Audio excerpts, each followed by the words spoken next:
When I first started with Kanye, it was literally just doing his auto tune and vocal effects live. So I would improvise with him, turn on the auto tune when he was singing, turn it off when it wasn't, made sure it was in the right key and all that kind of stuff. So as to not get fired. And, progressed into doing more custom stuff with him, pitch shifting, delays on certain notes, really just like almost anticipating things that he would do at the show because I got to know his flows and his behaviors pretty well in the show. So I would sometimes like even turn on a delay in a moment where I thought he might like to use the delay, and he would hear it and realize it was on, and then he would start vibing and getting into it. Welcome to the New Music Business Podcast. I am your host, Ari Herstand, author of How to Make It in the New Music Business. Today on the show is Laura Escudé.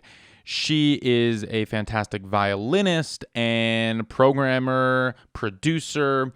She is actually Ableton's first ever official certified trainer. She used to she was hired by Ableton to teach people there. Then she left, and she has been on tour with the likes of Kanye West, The Weeknd, Harry Styles, Ariana Grande, Mariah Carey, Logic, Herbie Hancock, Jay-Z, to name a few. She now teaches other people how to do what she's done so successfully, specifically program big pop shows, big arena shows, hip hop shows, and she does it all. She's the one behind the scenes. Sometimes she's been on stage, sometimes she's been side stage, backstage, front of house. She's been everywhere. We talk all about that, but also as we both were in quarantine at the time, we chat about how she's making it work right now with all the shutdowns, with the entire live touring industry shut down, what she's doing and what you can do right now as well. It was a very informative episode. I loved chatting with Laura, catching up with her. We've known each other for a few years now, and it's a really insightful conversation. I think you're really going to enjoy it. As always, please like and subscribe and follow this podcast, however you're listening to this right now. Leave a review on Apple Podcasts if that's how you are listening to this. It really helps. Visit aristake.com to sign up for the email list where you'll get notified every time we release a new episode. Of course, you can follow me on Instagram at Ari Herstand or at Ari's Take. Also on Twitter, it's the same, at Ari Herstand, at Ari's Take. All right, let's kick into the show. Where are you coming to us from? Where's where are you safe harboring in place, sheltering in place here? I actually prefer that instead of quarantining because I'm like, no, we're not quarantining, we're sheltering. Sheltering, right? I'm in LA, specifically Glendale, East Side. Okay. You have a little like home studio setup. This is really nice for people who are just listening to this. She's got. Will you explain? You got a bunch of cool toys happening right now behind you.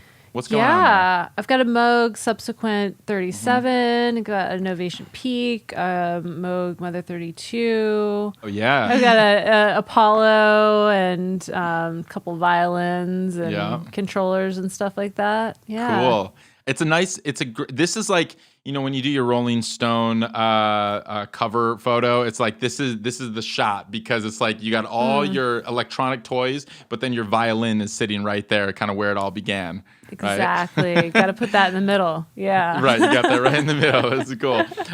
Nice. So what have you been doing? How have you been quarantining? And are you still working? I mean, you said you're doing a bunch of these Zoom calls and everything. Oh, my gosh. What are you doing all day, every day? Well, on Zoom, find me on Zoom. Right. No, I mean, there's so much to talk about with you just because, obviously there's like stuff from AB5 to my company to online education to touring and all the things. But, as you know, I toured for many years, mostly with Kanye, various other artists. And what was the last time you did a Kanye tour? The Pablo tour. Actually, so I did the Pablo tour, but then I did a show with him probably, I don't know, maybe I think it was like a year and a half ago, something like that. Kind of right before the Sunday services started. Gotcha. Okay. Yeah, and you were doing the playback for Kanye in those tours? Yeah, the Ableton Live playback, vocal Ableton effects, Live playback. auto-tune, all that kind of stuff. Yeah. Right. You are the first ever Ableton certified trainer. What does that mean, first off? Well, at the time when I first became certified, it didn't really mean anything. But I used to work at Ableton back in 2007, 2008, and as a product specialist, and they were developing the program, the certification program. And it's actually kind of a funny story. They made me a certified trainer, but they laid me off.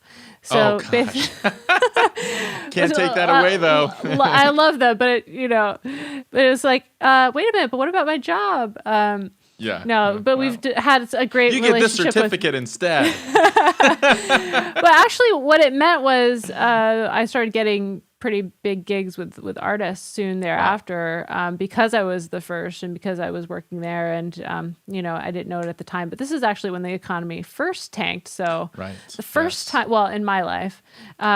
So anyway, that was an interesting situation, but basically it just means you're someone that knows a lot about this software, and you are deemed by Ableton to be an expert in the software. How did you start to land bigger gigs because of this? Well, at the time when I became certified, there weren't a lot of other certified trainers. So, I mean, my first big gig was in 2009. Cirque du Soleil found me on the Ableton website and called me and said, "Hey, do you want to move to Vegas and work on this show?" And I was like, sure. I had no idea that was even a thing. So I did that, and that kind of jump-started my career in live show programming. Yeah. So did that lead to the Kanye gig? Was that kind of one of the first ones? I think I read somewhere that you were actually training his playback engineer initially, and then you kind of moved into that role yourself?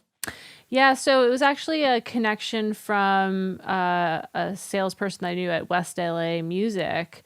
And from when I used to go there in my Ableton days, talking about the software, doing demos and stuff like that. And he just said, "Hey, do you want to meet this guy, Anthony Kilhofer?" Shout out Anthony, who is an incredible engineer, and said, sure. Started hanging out with Anthony, and then pretty soon after that, Anthony was like, "God, I don't really want to do this touring thing." And I was like, okay, slide me in there. Cool. Oh, nice. So what does a playback engineer do for these live? And I know you did like show design as well for certain tours as well. So what does that look like, and kind of mechanically, what is your role? So a playback engineer is someone who's responsible for all the music that's played back in the show. So for instance, when an artist is just starting out, they might have a DJ, right? They just have someone who's playing back a 2-track. And then they get to a certain point in their career where they want to have a band. They want to have in-ear monitors. They want to have a click in their in-ears. They want to have time code and lighting and video, and they want to have it all synced together. They want to have custom versions of songs and edits of songs and transitions. So it's our job to make sure that all of the music sounds the way that the artist and the musical director wants it to sound like on stage. Cool. Yeah. So, right, that's quite the operation, and quite the shift from just a DJ and an MC or something like that. That's cool, and that is one of the, even on a small scale, I have some friends who tour with lighting rigs. That they sync to Ableton, and and they're playing clubs. So it's not something that it's only an arena show can do necessarily. Like I know that those capabilities kind of at every scale and every level, artists are experimenting with them. When you got started with that, what was kind of expected of you, and how did you evolve in the role, and did the role shift as you from like artist to artist, tour to tour, and what were those expectations? Absolutely. Yeah. When I first started with Kanye, it was literally just doing his auto-tune and vocal effects live. So I would improvise with him, turn on the auto-tune when he was singing, turn it off when it wasn't, made sure it was in the right key and all that kind of stuff. So as to not get fired.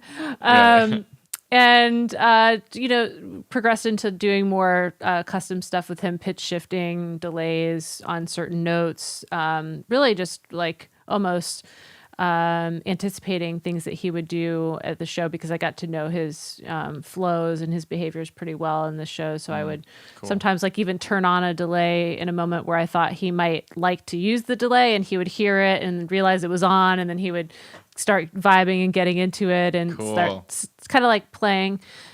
Which is great, or like turn on a pitch shifter and make his voice sound like super deep and like a monster, and those are some great moments. And then so that was first, it was just that because he did have a DJ, and then at a certain point it came to like, well, we want to have clicks, we want to have in-ears, and we want to have, I mean, everyone is on in-ears, but we want to have clicks, we want to have cues, we want to have time code at times, we want to get a little bit fancier. So then it progressed into, doing all the music playback and working with the stems and, creating all of the transitions and sound effects and VOs and all that kind of stuff. Yeah. So that was with him. And then other artists, for example, like Porter Robinson, I worked with him to design his Worlds Tour show, and that was from his transition from being a DJ into being a live performer and performing with Ableton and controllers, and working with him to help him design how he wanted his live show to sound and what controllers he wanted to use and how he wanted to perform them. And so it's been very different. Also Herbie Hancock, I'm a violinist and live performer myself, and I worked with Herbie on his solo performance, and basically just showed him what I was doing, and we kind of adapted that for his live performance. What's the Herbie show look like? That's interesting, because that's quite a shift from a Kanye show. Yeah. I would imagine that Herbie is just all analog, but no? Well, I mean, you would think, but he decided to start incorporating live looping and controllerism and keytars and having, different systems on stage. So having like his main piano rig, and then having like a completely other rig with a foot pedal so he could loop himself with wireless stuff. And, so. Was he looping through Ableton? Yeah. Mm-hmm. Okay. Cool. Mm-hmm. He's always been such an innovator. Did you ever see that video of him and Quincy Jones back in, like, I want to say it was maybe the 80s or something like that? And I don't remember who's teaching who. I think it was Herbie teaching Quincy how like these cool new synthesizers worked on a computer, and there was like, he would show them on the computer. It was like one of those, computers with just like the green writing and like some little images there, and it was like he got it to like link up to the computer, and it was like such this crazy innovative technology, and like him and Quincy are geeking out on it. Oh, yeah. It's a really cool video. Yeah. But he's always been innovative. I haven't seen that. But yeah, I mean, it really is. That's cool. He's just so hungry, like, just to work with him was amazing, because he really didn't just phone it in. He was like, I want to know exactly what you're doing, Yeah. Which is really cool. Yeah. That's and great. he also took me to his meditation classes with him too, which is awesome. Yeah. What kind of meditation does he practice? He's a form of Buddhist meditation. Okay. Yeah. Cool. He's wow. It was really interesting and very cool. Nice. Honored. Did you tour with him or just kind of help him get set up? No, I didn't tour with him. I just was working with him in LA at his studio. Nice. Yeah. When you do tour with artists, where are you positioned? Are you at front of house, or are you side stage by monitors? It depends. So with artists like Kanye, I wasn't actually on stage, so I would be next to the monitor world. And then with other artists, like for instance Miguel, I toured with him for a year on his Wild Heart tour, and I was in his band as a DJ / playback engineer. Cool. So certain acts want to have the flexibility of a DJ style setup with that person on stage. And so it kind of makes sense to combine the role. It takes the right person, of course, because a lot of people that are playback engineers don't want to be on stage. And a lot of people that want to be on stage do not want to be playback engineers. But for me, since I'm a performer, it was natural to kind of like combine the two roles. And then when the artist is like, hey, I'm feeling like doing this particular song right now, they can just look over on the stage and communicate with you directly, and kind of see you and vibe, versus getting into a talkback microphone and being like, hey, I want to go to whatever song it is. It's just the dynamics on stage. It depends on what the artist wants the stage, the band to look like, and what kind of control. Yeah. Cool. Nice. So how many years did you actually tour, basically? I mean, I was looking at your list. I mean, you were out with, I mean, just it's a laundry list of artists for years. Was this, how many years were you kind of living on the road?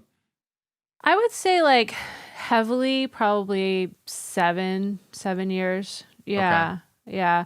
Um, it back in 2016, I had a massive health crisis, and if Okay. folks want to read about this, I wrote about it in an article on Medium. It's called Hustle Healthier, and I Hmm. just talk about my journey. And um, so If after you don't this, mind, can you oh give yeah, us a I can little go into it. Yeah, synopsis? for Like sure. what happened? Yeah, I mean, I was just pushing myself really hard. Mm-hmm. I spent a week. I did a show with Iggy Azalea, Miguel, and Kanye in 3 nights back to back in 3 different Whoa. cities, Oh my gosh.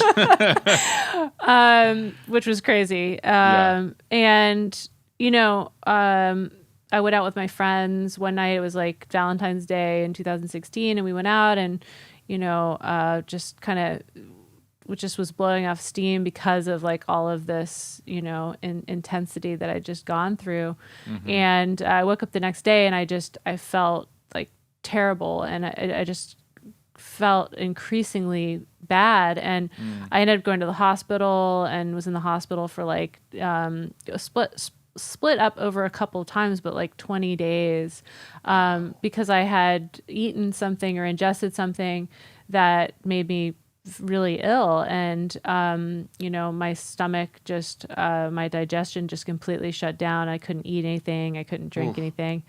Yeah, Whoa. it was awful. And so that really changed my life, for the better. I Mm-hmm. wasn't like a crazy partier, but I definitely did my fair share of the touring world, as you can Sure. imagine. And Yeah. after that, just completely quit drinking, just started treating myself a lot better, and have basically since then, that was 4 years ago, Mm-hmm. have been alcohol free, which I'm really stoked on. I feel amazing. Just like the clarity that I feel now and have now is awesome. That's just for me personally. I'm not saying for Sure. everyone, but Yeah. for Yeah. me personally, it just like really It's great. works for me. Yeah. And yeah, so through that experience, I just decided, that I was going to slow down a bit more, and I wanted Mm-hmm. to kind of experience life at home. Like what Yeah. is life at home like, and who am I, and who am I Right. outside of these artists that I had been, working with for some time, and I enjoyed it, and I toured the world, and I experienced a lot. But it was like, who is Laura? Who am I as an artist? And what am I doing? So after that moment was really when I had my company before that, Electronic Creatives, but I really Mm-hmm. kind of put a lot more effort into it after that, because I had stopped touring. So I started giving a lot of tours to friends of mine, people that were working for my company, and kind of ramped up on that area after that. Wait, well, yeah. Let's talk. Tell me about your company a little bit, Electronic Yeah. Creatives, and because I know you've done a bit of teaching, and you've trained quite a few engineers to kind of head out on some pretty massive tours as well, and they've kind of gone through your program. What is the program? And what is the company? So the company originally started in 2011 when I got a call from a little known artist management called The Weeknd. Hmm. And at the time, he was just starting to pop off. And I was like, wow, this is amazing. And they said, hey, do you want to do this tour? And I said, well, I can't do it, but I have this other person who I think would be great for it. And I called my friend and I said, hey, The Weeknd got this tour. Do you want to do it? And he was like, who? Right. Right. It's great. Like, you're going to love it. And so that was kind of how it started. I just was getting a lot of calls for work where people wanted to hire me, and I wanted to take the gigs but couldn't. So I started training people, and then pretty soon, my company started growing, training more people, and then I got the idea to train people, more than one person at one time, which seemed like a smart idea, right? Like, Yeah. I was spending all this time training one person, Right. and then another person, and then another person. We Like, all wow. learn. Yep. Went through that journey.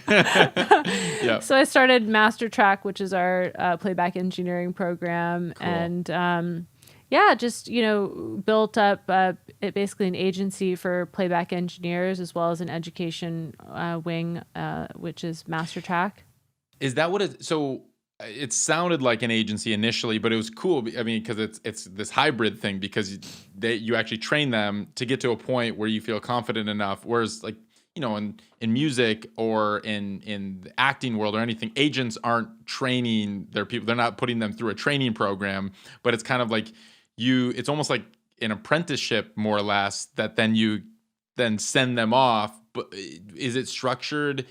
Is it still kind of a hybrid of training, education, and agency, or are those pretty separate? As in, like you have your roster, commission based, you send them off that deal, and then you also have your training programs. I mean, it's still very much integrated, but I only hire folks that I really feel are going to be good for the company and for the brand, Sure. So like, for the training program, we do vet people pretty heavily because these are trade secrets and we don't want just anyone coming in and, taking them.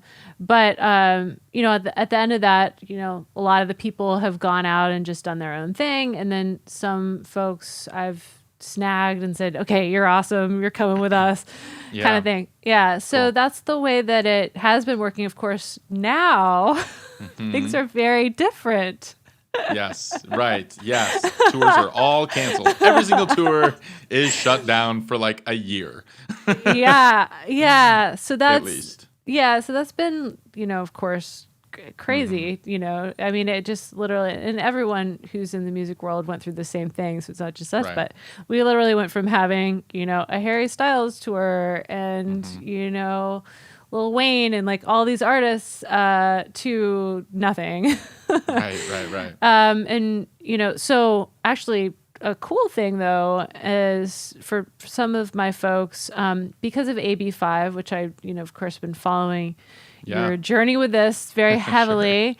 Sure. As an entrepreneur, last year when all of this stuff, I started to catch wind of all this stuff. I hired an operations consultant to come in to my company and make us compliant because the company had, gotten to a certain point where, like I had handled a lot of things for a while, but I had started hiring out like different consultants and people. For people, I'm gonna just pause 1 second for people who don't know what you're talking about with AB5 and don't know my work with it. Yes. Right. AB5 was the California gig workers law that was passed in September 2019 and went into effect January 2020. Basically, required that anyone who was kind of hiring anyone else that was in their industry, you would have to hire them as a W-2 employee versus a 1099 contractor, which is a huge deal because in the music industry,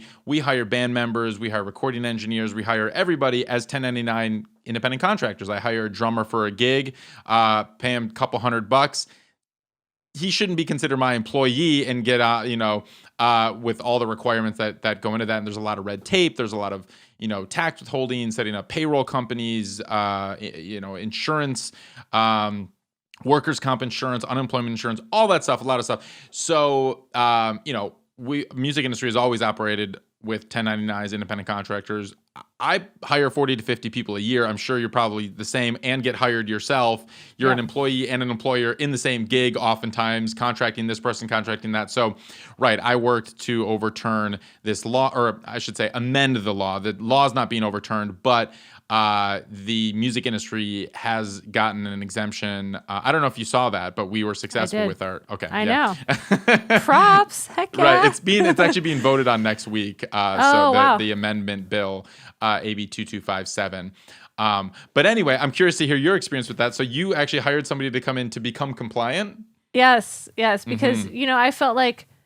I'm a creative that started a business. And at a certain point with the business, I was like, okay, wow, like I actually need to hire business people that know about stuff that I don't know about. And when I caught wind of AB5, I was like, okay, I absolutely don't know what to do here. I don't know what the right thing to do is. So I had someone come in and, put a good chunk of my people on payroll, which, of course, as you know, is very Quite expensive Yep. for a business owner. And it's not like I could just say to our clients, hey, okay, so we're just raising our rates now because of this law, so Right. the margins, became a lot smaller, which is very challenging, but I knew that I had to become compliant because I didn't want to get in trouble. Right. Yeah. So we became compliant shortly after September, actually, because I was like, Wow. I want to get ahead of this. I was also like, we were building our team and like really just putting things together and just getting things really tight, and with the help of this consultant and several consultants. I mean, I've invested heavily in many different consultants over the years to help me get the business where it is. Sure. So when COVID hit and when all of the tour started going away, I had to lay everyone off. Not everyone, but pretty Sure. much everyone off, right? Because there's no work. So the silver lining in becoming compliant with AB5, and this is before I knew about the exemption, but the silver lining is that the people that I did put on payroll were able to collect unemployment. Right. And so that is, for employees, for workers, that's obviously a benefit. However, that's why we lobbied so hard. Additionally, we lobbied Congress for the PUA. The part of the stimulus package was to provide benefits for independent contractors, because so many musicians and people in the music industry are not employees. And now it's a new thing every week, because now the thing is, it's like, well, a lot of artists have mixed income. And if you did like one show that was W-2'd, or did one tour, or played, one gig that you were W-2'd, then you have to file unemployment insurance. And so like some people are saying when they have to do that, and you're like not allowed to file for the PUA insurance, or the part of the stimulus package which covers independent contractors, and they're like, well, it says that I only made $1,200 last year because it was like one gig, when in reality it's such a tiny fraction of all the monies. It's like what they're calling mixed income right now. So now we're trying to, it was funny going through this whole AB5 process, like meeting with legislators, talking with the unions, talking with everybody about this. There's so many people who just don't understand how our industry works. I guess it makes sense, but it's like, when we're such in the weeds, and it just makes so much sense to us. Like, of course this is how it works. But then like you start to talk to politicians, and they're like, well, if you're a worker, you should be on payroll. And it's like, yeah, but do you understand, like, in one gig, I'm both an employee of the venue, theoretically, under AB5, and an employer of my backup band? They're like, wait, I don't understand that. I'm like, yeah, I'm not just a worker. I'm also an employer in the same gig. That goes both ways. And like, there's so many of these weird nuances that happen with that. And so it's like, absolutely. I think a silver lining that's coming out of all of this, with COVID, AB5, everything, is that we're helping educate Congress, politicians, legislators on how our industry operates and the nuances around it. And then not just our industry, any gig worker, independent contractor, how it's not so black and white that like you're employed by a company on W-2 and you literally just get one W-2 and a paycheck every 2 weeks and like you're done. Like, you'll get maybe 40 1099s at the end of the year and a W-2 because you work various gigs. And that's just something that, we're trying to educate people on, so that the laws can catch up with the reality of our industry. Absolutely. Well, kudos to you. I mean, it's just incredible the work that you've done, and just the care that you have for musicians and artists. I mean, it's absolutely needed and necessary, and it's amazing. So thank you for doing that. I was literally tweeting with the assemblywoman who wrote AB5 at 2:45 in the morning. We were getting into Twitter battles. Like it like no joke. Like literally she's tweeting at me and I'm tweeting back at her. And I'm like, you're wrong. This is not how it's going. And she's like, blah, blah, blah. And I got her to delete her entire Twitter thread. Like it was, it was fucking nuts. And like someday I'm going to do the tell all of like how this all went down. But I'm waiting until this thing gets passed. Yeah. Pretty crazy. Wow. I can't wait for that tell all. It's going to be amazing. Yeah. I'm going to have to write the tell all. But anyway, this is your interview. I just went on a fucking tangent. Sorry about that. No, that was great. No, it's awesome. I mean, I was just thinking anyone who's still listening to this is a real music business motherfucker. You know what I mean? Well, that's the thing. And that's like what that's why we call the show the new music business. Is right. There's only the music business heads that are in here. That's why we open up with like, will you please explain the gear that you have right now? Because that's what everyone is on. So anyway, so but back to your training and your agency and your courses and all that stuff, because the thing is that like the most people who are listening to this, who are tuning in, they're musicians, they're managers, they're people who want to know how to get into the game and want to know what you've done and how to do it. Yeah. What advice do you give people who want to go on tour with some of these big artists when touring can come back around? They want to get on tour. They want to either be the playback operator or in the band or something, a DJ, whatever. Like, what's your bit of advice? How do you guide them to do that?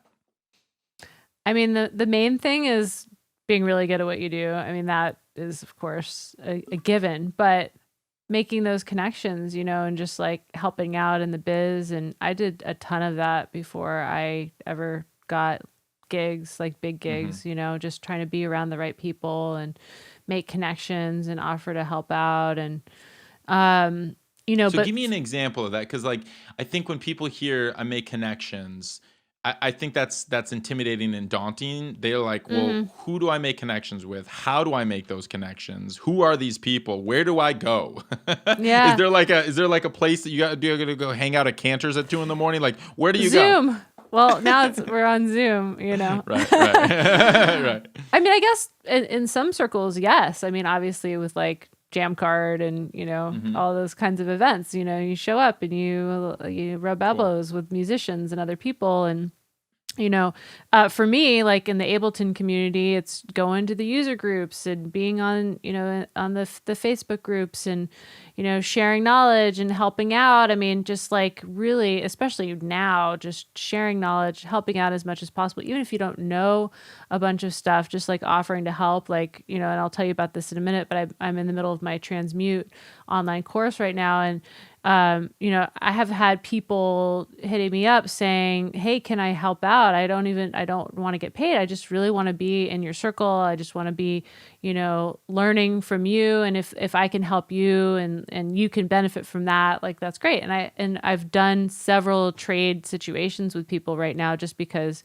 they want to learn what I know and I need their help. So it's just stuff like that, just like reaching out as much as possible to people that you really admire, that you want to be on their radar. Look like you're, tweeting at 2 a.m. I mean, people, we do read our Instagram messages. I mean, I do have an assistant who also does read them. So don't like write anything crazy, but like, it's just like reaching out and making those connections as much as possible, That's a really good point. You make a really good point in that offering to help someone and not just thinking about, I need something. This is about me. Like, how can I get the help that I need and me. This is more about if you offer to help someone, and everyone can help out in some capacity, no matter what level of your career you're at. Yeah. Anyone can offer support to someone else and help out. And I think a really great practical thing that you mentioned is Facebook groups. You're in Facebook groups, the Ableton Facebook groups, but there's Facebook groups for virtually everything out there.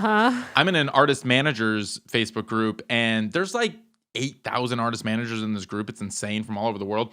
But like, people who are most active in there and Yeah. offering support and showing their knowledge are the ones that are people think of first when they're like, oh, there's an opportunity. I need somebody who knows something like this. Like, oh, that person. It's just being top of mind is really what it is a lot of the time.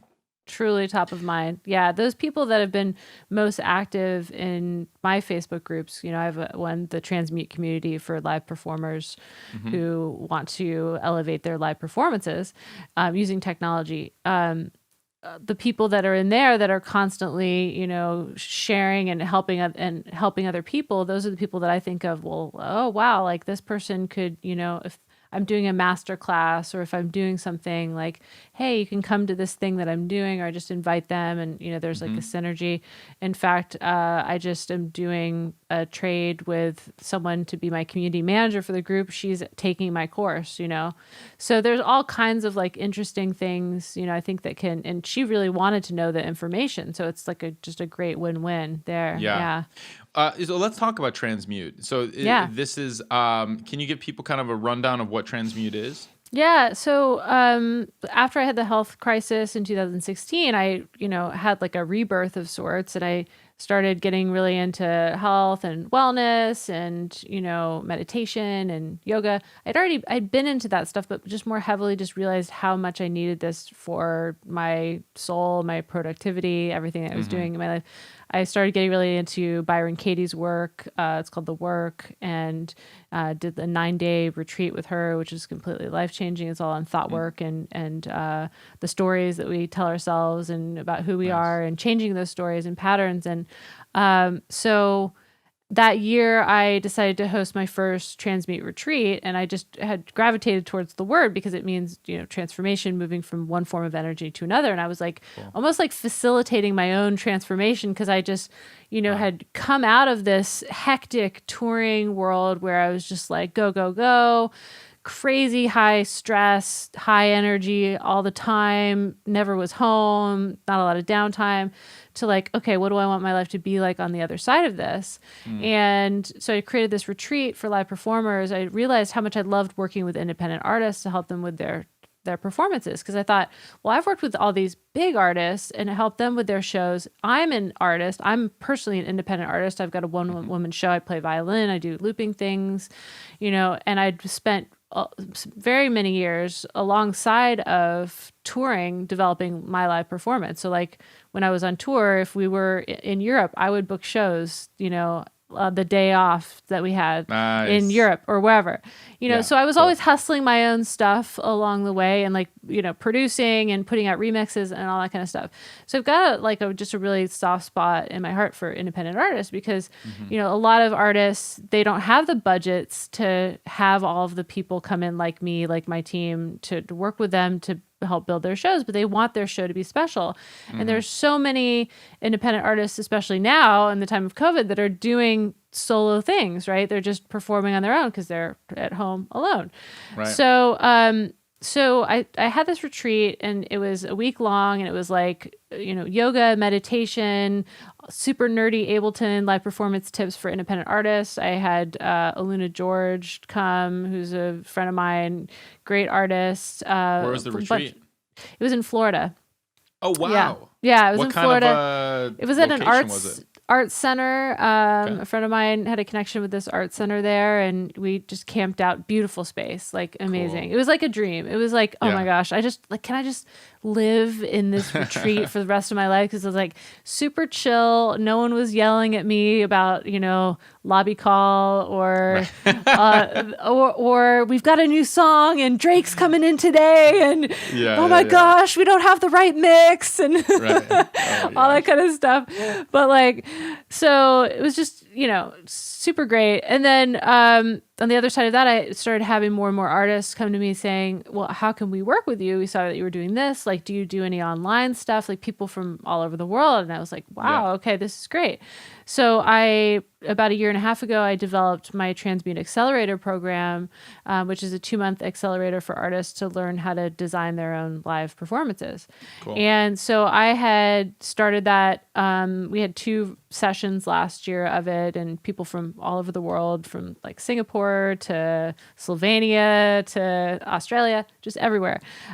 Super great vibe, all just like really high vibe artists that are really passionate about their music, ready to like take their stuff to the next level, to create an engaging performance that's different from like, you know, the normal, just sort of what I call more karaoke shows where, you know, they're just playing back a 2-track and there's no ability to like mix the background vocals or, you know, play certain elements on top of it. So it's very much like artists that really want to be in control of their own shows, you know, that they want to have the ability to change the song if they want to, or like switch up the set list and not have to rely on other people in the band or someone off stage. You know, they're just like, I want to, you know, do this song. And so, for instance, working with someone like Aluna, I mean, she's, you know, a very big dance artist. You know, she's, you know, had a band, she had all that, and she just said, you know, I want to be able to press play on this my own song. I want to be able to change my vocal effect if I want to. I want to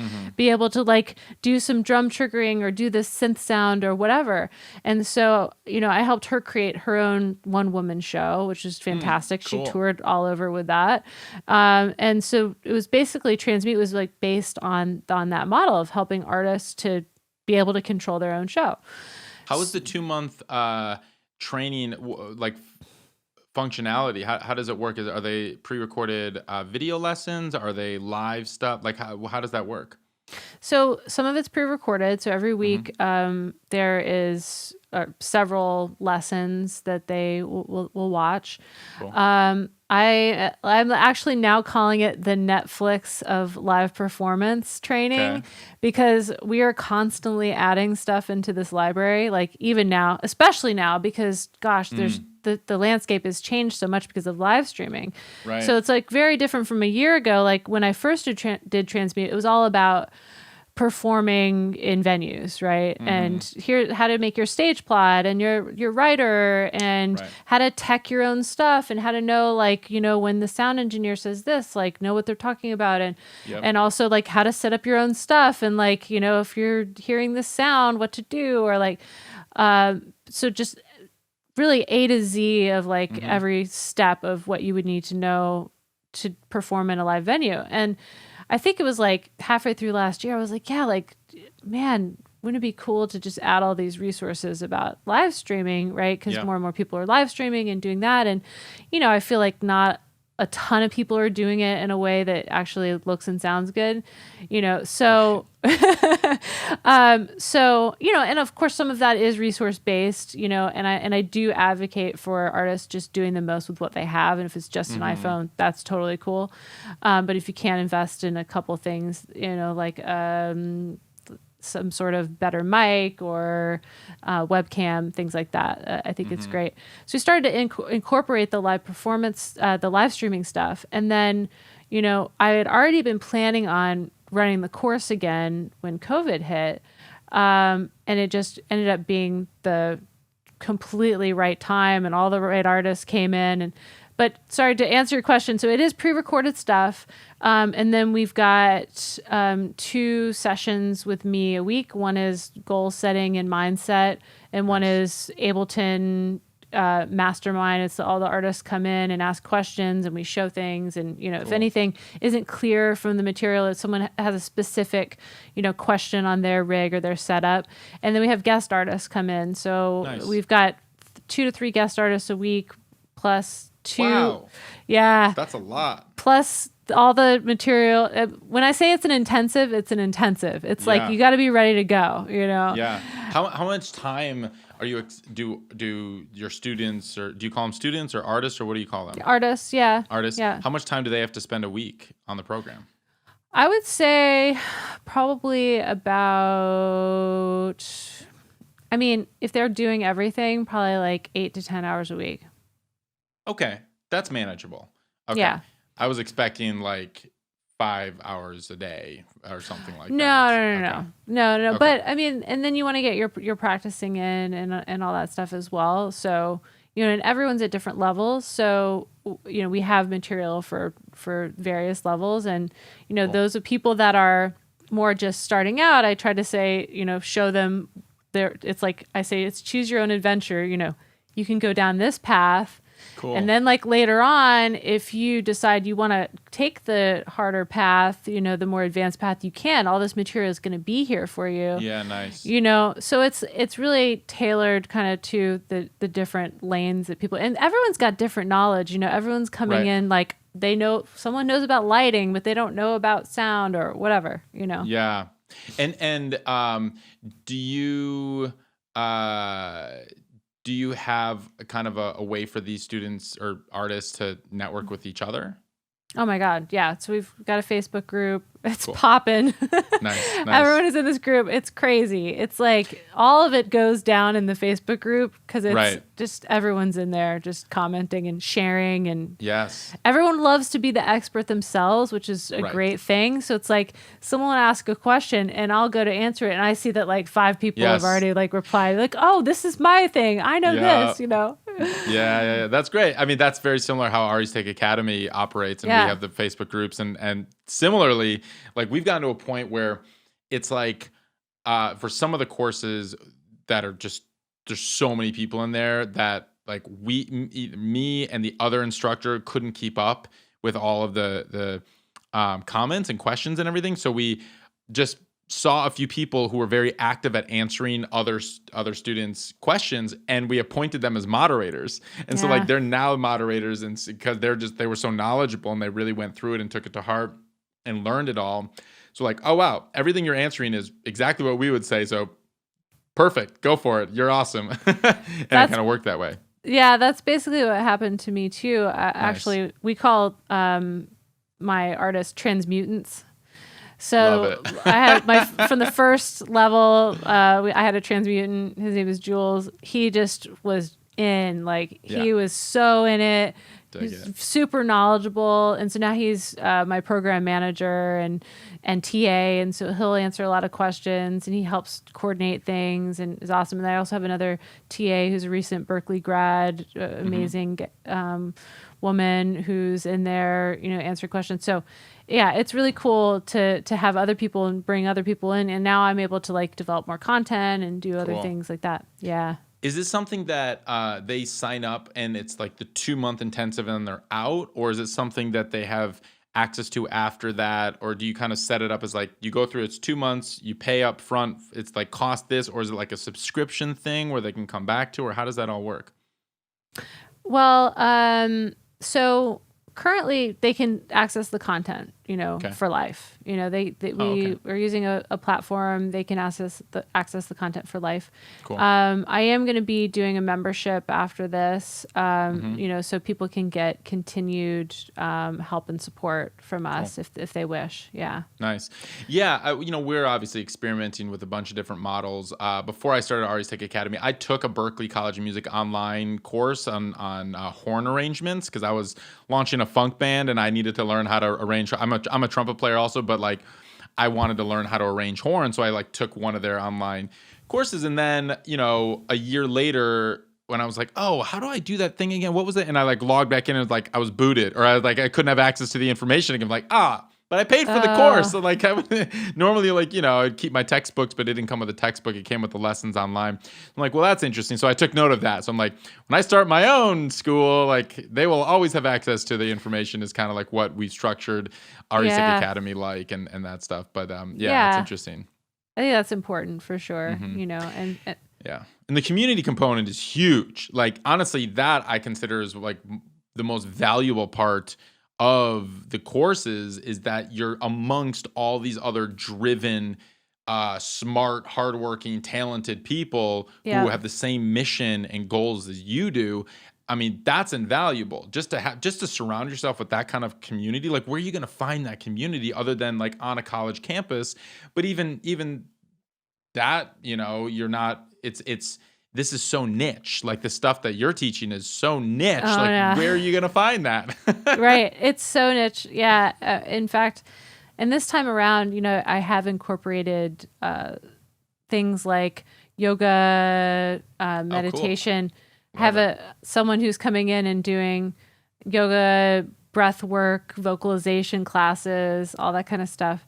And so it really is a holistic, like, Love it. artist development program. I mean, yes, it is like Ableton and music technology and performance, but it's like, who are you as an artist? What is your mindset like? What are your goals? Let's talk about it. And I'm incorporating more business stuff into the program as well because, I've built now several businesses. And so, artists, of course, want to know how to build their own business. So I love it. Yeah. Well, this sounds great. And you said you now have a live streaming component too? Yeah. So all the material in there is being updated and has been updated. And I've just been nerding out on all the live streaming stuff especially since COVID hit. Sure. I went into like high gear, like masterclass mode, started devouring all this info, and I feel like my setup is pretty tight. I did like a 3-day live stream a few weeks ago on YouTube with several guest artists as a launch event for Transmute, and went really well. And I've just learned a lot of cool techniques, and so it's very cool to see artists in my program because now it's like, well, we don't have to talk about how many outputs you're going to use, or we don't have need to talk about working with the venue right now. It's like we're going stereo. We're going to talk about OBS. Exactly. So it's cool because everyone's at varying levels and everyone's using different things. And again, like the community aspect is so incredible. Yeah. Cool. Well, we will. Is there when are you opening up the next Transmute session, or we can link people to it in the show notes? And how does that all work? Yeah, so it'll be in July. Okay. And then I also have the Transmute community in Facebook. So it's my free community. Just go and, we do ask some questions because we want to make sure that everyone is like the right fit for the community because we are all about, high vibe, intentional, purposeful artists that want to work on their live performances and give back to the community. So, if you're listening to this and that sounds like you, like definitely go check out the Transmute community on Facebook. So we've, people are performing in there, they're posting stuff. I give feedback. We just did a contest, Transmute from Home contest. And I just picked the winner and that person wins a session with me. And, we're doing like different contests and different fun things in there. And I'm sharing articles in there and fun stuff. Yeah, so that's a way to get involved and check that out. And then, of course, when the next Transmute comes around, we'll be announcing it in that group and, of course, on my mailing list and all that kind of stuff. Nice. Yeah. That sounds great. Well, Laura, thank you so much for sharing and for being with me today. And it was great to chat with you and catch up a little bit. And, thanks for having me. Of course. And we didn't even get to talk through. I'll announce it at the start of the show, all your accolades and your concert master craziness and all the cool shit that you've done over your life. But I never have an agenda. I want to just see where it takes us. And so very cool. Well, stay safe, stay healthy, stay sane. And I love hearing all the cool stuff you're doing and how you are just kicking into high gear and you're not letting this quarantine, shutdown, lockdown discourage you in any capacity. So way to go. Definitely Hell yeah. not.